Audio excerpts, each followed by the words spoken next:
Азыр айткан болуш керек биздин талапкерлер. Биздин 54 талапкерге 128 диплому бар экен. Мына караңыздар, алардын көпчүлүгү кызыл диплом экен. Мына ушул сабаттуу жогорку кеңеш деген бул күрөшө турган жер эмес. Улактарчу жер эмес. Мушташа турган жер эмес. Биринин мурдун бири сындыра турган жер эмес. Ал жерде акыл таймаш керек. Акыл, жүрөк болуш керек. Акыл мыйзам чыгарууга иштеш керек. Жүрөк элге мээрин төккөн жүрөк болуш керек. Бизде экөө тең жетиштүү, Кудайга кааласа. Мына азыр айттык, бу кечүүрөөк келди, кечиккен жок, 12-ге 1 минут калганда. Мына Бакыт Баржакеев деген жигит Талас областынан баратат. Ошол Айыл чарба академиясын кызыл диплом менен бүтүргөн жигит экен. Москвада кызыл чарба, ошол Айыл чарба академиясы болуп калды, анда институт эле. Могу жерде Гуля Кожокулова деген кандидатыбыз баратат. Бул дагы Россия Федерациясында прокуратура тармагында иштеп, кызыл диплом менен бүтүрүп келип атат. Юлия Алексеевна Богданова деген баратат. Белгилүү адвокат, жактоочу. Где она? Все красивеет и молодеет. Сразу не узнаешь, где стоит. Вот этот вот Юлия Богданованы айтам мен. Өткөн жылы Бүтүн Кыргызстан партиясын мыйзамсыз каттабай койгондо көптөгөн жигиттер тайсалдап качып турду. Адвокат болуштан. Коркту. Мына ушул кыз. Мен бүтүн Кыргызстанды жактайм. Мен мыйзамды ордуна коюп берем деп, мына ошол Юлия Богданова менен ошол Гуля Кожокулова экөө чыкты.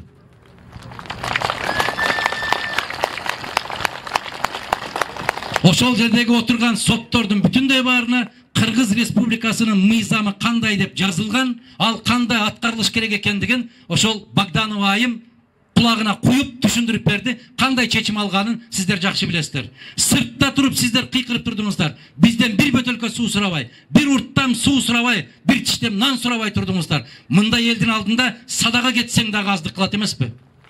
Сиздер туруктуусуздар. Биз туруктуубуз эмне үчүн? Себеп бизди көтөргөн туруктуу элибиз бар үчүн туруктуубуз. Бир жигит айтты эле. Кыргызстанда белгилүү болгон азаматтардын бири. Эмнеге силер күчтүүсүңөр десе, элиңер күчтүү экен деп.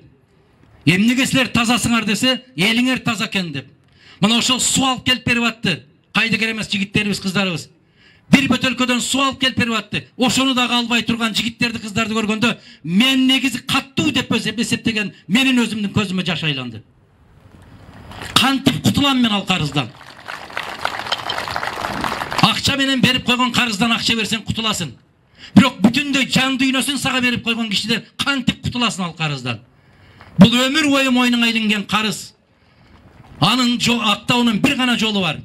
Ак кызмат кылыш, адал эмгек кылыш. Биз ушуга абада беребиз биз. Биз ак кызмат кылабыз, Кудайга кааласа. Мына Бишкек канча жылдардан бери, соңку 4-5 жылдан бери дүйнөдөгү эң кир деген шаардын катарында кирип атат. Өткөн жылы кыш бүткөнчө эң кир шаарлардын биринчилигин бербей келдик. А башта Союздун мезгилинде, Кыргызстан Коммунисттер партиясы жетекчилик кылып турган мезгилде, Бишкек шаары СССР 15 республиканын ичинен эң таза, эң жашыл, Киевтен кийин экинчи турган шаар эле. Азыр дүйнөдө эң кир шаарга айландык. Эмне үчүн? Себеп момундай болгон имараттар мыйзамсыз башка жолдор менен салынгандыгы үчүн. Эмнеге? Сабатсыздыктан. Эмне үчүн Белек Адыканович Сарымсаков баратат бизден?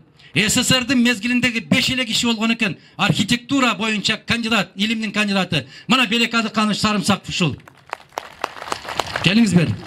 Сакадай болгон кичинекей эле бою бар.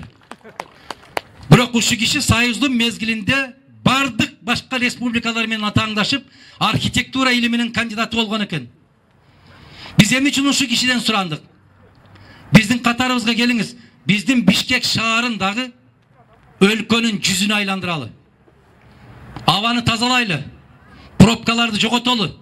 А пробкаларды жоготуш боюнча Клим Петрович деген бар бизде. Азыр келе албай калды. Клименко. Вот Клименко вице-мэр болуп турганда, кыска мезгилде Бишкек шаарында вице-мэр болду. Мына түштүк магистралын курганды билесиздерби? Дагы мына бизден жаш гвардиясынан баштап, Пучиктен баштап, Сокулка чейин жол курган. Мына ошол инсандын демилгеси менен көтөрүлгөн эле. Биз Клименко менен бу кишини Белек Адыкановичти бириңер үйдүн курулушун көзөмөлгө алгыла, бириңер пробка тыгындардын жоголушун көзөмөлгө аласыңар деген ниет менен баратабыз туугандар. Булардын чөнтөгүндө акчасы жок. Бирок колдорунда калеми бар. Башта акыл бар. Жүрөктө сезим бар. Мына ушул байлыкка умтулушубуз керек туугандар. Биз сабаттуулукка умтулушубуз керек. Кудай кааласа, мына ушул азаматтар, жигиттер, кыздарыбыз барып калганда, биздин Бишкек шаары боюнча өзүнчө бу кишинин планы бар. Себеп биздин Кыргызстандагы бир да журнал, бир да гезит бу кишинин макалаларын баспайт. Себеп ал жер кызыксыз. Окуса да түшүнбөйт көпчүлүгү. Бу кишинин макалаларын Россиянын журналдары басып атат. Шаар кандай болуу керек, кандай курулуу керек, үйлөрдүн сапаты кандай болуу керек. Кыргызстан сейсмологиялык аймакка киребиз. 9 балга эсептелген. Жер титиресе Аллах сактасын. Ошого туруктуу бере турган имараттарды куруш керек деген бүтүндөй макалаларын ошол чет өлкө басып атат журналдар. Өз элинде пайгамбар болбойт дегенде, биз өзүбүздүн жигиттерди, кыздарды тааныбайбыз. Билбейбиз. Мына ушул кишилер Кудай кааласа барыш керек. Бул кишилерге керек болсо тыйым берип дагы депутаттыкка алып барышыбыз керек. Себеп мыйзамды, мен мисалы архитектура, шаар курулуш, градостроительство, ал боюнча түшүнүгүм жок мен. Ушул кишиден сурашым керек. Мамлекеттик түзүлүш, конституциялык мыйзамдар боюнча Исхак Абсаматовичтен сурап алышыбыз керек. Эмне үчүн бүгүн Кыргызстандагы жөнөкөй чөнтөгүндө тыйыны жоктор? Тоог урдагандар тордун артына түшүп, миллиардтарды урдагандар кусту деп коюп кайра эркиндикке чыгып атат. Мыйзамдардын начарлыгын аны кимден сурайбыз? Аны Гуля Кожогулова менен, аны ошо Богдановадан сурайбыз. Жаштардын турмушу кандай болуп атат? Эмне болуп атат деген маселени кимден сурайбыз биз? Мына Наталья Завазиевадан сурайбыз. Милиционерлер кайдан алешемдик кетип бартат деп кимден сурайбыз? Айгүл Айдаровадан сурайбыз. Биздин сыртта жүргөн жигиттер, кыздар тишинин кирин соруп, эмне максат, кандай, жүрөгүндө не маселеси бар деген суроону кимден сурайбыз? Кимден талап кылып алабыз? Эмил Жайчиев деген жигит менен Орозайым Нарматова деген кызыбыздан сурап алабыз. Ар бир тармактын адистери бар. Букадан сүт чыгабы, чыкпайбы деп кимден сурайбыз? Бакыт Барчекеевден сурайбыз. Билсе жооп берсин ушу жигит. Прокуратура тармагында эмне болуп атат деп кимден сурайбыз? Мо Айгүл Момбековадан сурайбыз. Кече теле таймашка чыккан экен. Мен көрө албай калдым, себеп машинада жүрөм деп атпаймынбы? Мага айтышты, анча-мынча кишилер чокуп койду деп. Мейли чокулса чокулар. Мейли жүзүнө ошондой бир туура эмес сөздөр болсо укса уккандыр. Бирок көкүрөгү таза, жүрөгү таза, адис. Мына 4 областта прокуратура тармагында иштеп келиптир. Кудай кут кылсын. Ошол прокуратура тармагынын полковник экен. Генерал наамына жетсин. Кудай кааласа, мыйзамдын так даана аткарылышын биз түшүнүп алабыз. Эмне үчүн Бишкек ушундай болуп кирди деп атат? Аны кимден сурайбыз? Юлия Владимировна Руденко, мына бул кишиден сурайбыз. Бул ким? Бул Кыргыз Россия университетиндеги мугалим. Эмнеден сабак берет? Шаарды жашылдандыруу, шаарды көрктөндүрүү, шаарды кооздукка салуу боюнча адис. Мына ошо Юлия Владимировнадан сурайбыз. Адиспи? Адис. Дизайнер. Себеп бизге келгенде, шаарга киргенде, Москва дегенде эмнени көрөбүз биз? Кремльди көрөбүз. Собор Василия Блаженныйны көрөбүз, соңку мезгилде Москва Ситини көрөбүз. Анын көрүнүктүү өзүнүн жери бар.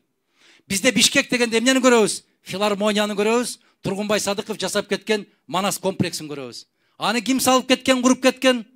Эң мыкты таза иштеп кеткен Исхак Разаков, Турдакун Усубалиев, Абсамат Масалиевтер куруп кеткен аны. Соңку 30 жылда эмнени курдук биз? Спасибо. Удачи. Я надеюсь, что мы добьемся такого успеха. Bizde жаштар проблемасы. Биздин партиянын дээрлик 40%-ы 35 жашка чейинки жигиттер, кыздар. Жаштардын абалын ким сүйлөйт? Мына Улук мырзага окшогон жигиттер сүйлөйт. Улук Жапаралиев деген мырза Бишкекте айыл чарба мал, анын ичинде мал менен койду, ден соолугун карап, Кыргызстандагы мал чарбачылыгын изилдөө боюнча бир ишкананын директордун орун басары. 35ке чыга элек жигит. Азыр баары банкка жүгүрүп атса, кредитке жүгүрүп атса, тойканаларды куруп, башка жакка жүгүрүп атса, бул мал чарбасын иликтеп бараткан экен. Мыкты азамат, келечеги кең болсун. Азамат жигит. Эми баарыңарды тааныштырсам өтө узарып кетет экен. Бул жерде мына Алибаева Айгерим деген кызыбыз турат. Наталья Завазиеваны айттым. Мына жерде подполковник жигитибиз турат. Жумадил, келиңиз. Жумадил мырза ушул коопсуздук кызматында, тергөө жагында оператив дегенди кандай деген? Чалгынбы? Ыкчам аракет көрүү тармагында иштеген подполковникибиз экен. Бул жигиттер баратат. Менимче биздин жигиттер, кыздар айткан болуш керек. Биздин курамыбызда 17 укук коргоо, 24 укук коргоо тармагындагы жигиттер, кыздар бар экен. Мына сиздерге тартип. Мына сиздерге чындык. Бизде эмне деп айтат? Жетим, жесир, мунжу, майыптардын аталык мээринге бөлөй турган өлкө болушубуз керек деп айтып атабыз. Мына ошолордун абалын ким билет? Мына жерде Бакыт деген жигитибиз турат. Бакыт, кел. Мына көзү Азиз. Батыр деген.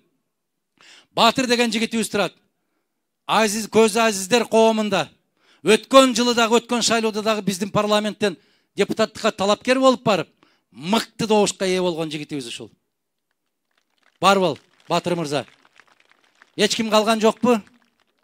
Бирөө жарым калып калса, бул жерде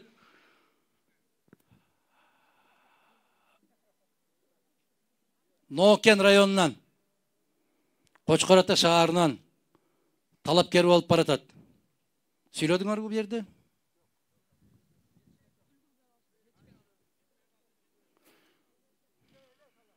Сүйлөбөй эле койсунбу? Саламатсыздарбы, Бишкек шаарынын тургундары жана меймандар. Мен ушул ыйман, мыйзам, тазалык деген бүтүн Кыргызстан партиясынын ураны, бул бардык ушул нерсе гана орносо, бардык пландар, программалар ишке ашышына ишенгендиктен баратам. Өзүмдүн жеке ураным болсо, улуу инсандар жолун улай, жаштарга жол баштайм деп, агайдын көп тажрыйбаларын үйрөнүп, улуу инсандарыбызды көзү тирисинде бартаганды үйрөтүп, жаштарга, ошолорго үлгү болуу менен ушул аттанып баратам ушул шайлоодо. Рахмат сиздерге. Атым Шеркулова Чыныкүл. Нокен районунда, Кочкор Ата шаарында көптөгөн жумушчу орундарды түзүп, жаштарды сыртка кетпестен ушул жерде да тирикчилик кылганды үйрөтүп жатам. Болду, башка эч ким калган жокпу? Вот, молодой человек, давайте. Пару слов и представьтесь. Я уже несколько слов сказал. Меня зовут Клима Мельченко. Я кандидат от партии Бүтүн Кыргызстан, номер 50. И несколько слов я хотел сказать только о том, что каждый из нас, здесь собравшийся, мы заслужили уже лучшей жизни. Да? Мы заслужили в течение 30 лет, мы видели все худшие стороны возможные, в которых может развиваться наша республика. И теперь мы здесь собрались, чтобы хоть что-то поменять, потому что мы думаем о том, что мы оставим детям, и мы думаем о том, в каком обществе мы будем дальше жить. Потому что нам надо прекратить вот эти вот массовые оттоки населения, наших молодых людей, мозгов. Нам надо решать экологические проблемы. Нам надо решать, чтобы суды наши были справедливые. И вот здесь мы сегодня все, коллеги, собрались, потому что душа у нас болит за то, что мы оставим после себя для наших детей. Поэтому я призываю вас всех голосовать за нас. И мы постараемся изменить нашу страну к лучшему и нашу жизнь к лучшему. Надо было в конце сказать, голосуйте за полтинник. Они быстро запомнят это. Популярное слово. А с четте турган биздин жигитибиз, азыркы жогорку кеңештеги депутат, мыкты Кыргызстандагы жагдайларды эң бийик тоолуу жерлер болсо ушул Чоңалай районунда баргандар билет, ал жердин аба ырайык шарты кандай экендигин билет. Аккулу Бердиев деген азаматыбыз. Көрдүңүздөрбү? Кыргызстанда эң маанилүү болгон тармактардын баарынын өкүлдөрү бар. Бийик тоолуусу болобу, шахтёру болобу, жанакы айыл чарба тармагы болобу, медицина тармагы болобу, билим берүү тармагы, бардык тармактардан. Биз ушул жол менен баратабыз. Биз ушул максат менен баратабыз. Кандай дейсиздер? Көңүлүңүздөргө толо ушул курам.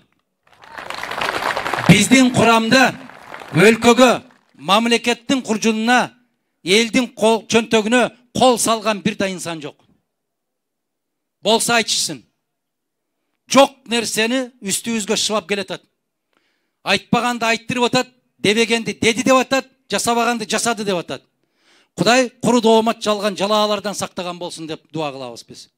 Эң жаман нерсе жалган жала. Акырындап барып, мына кече бизде бир талапкерибиз бар, Кыямбек деген Сатыбалдиев.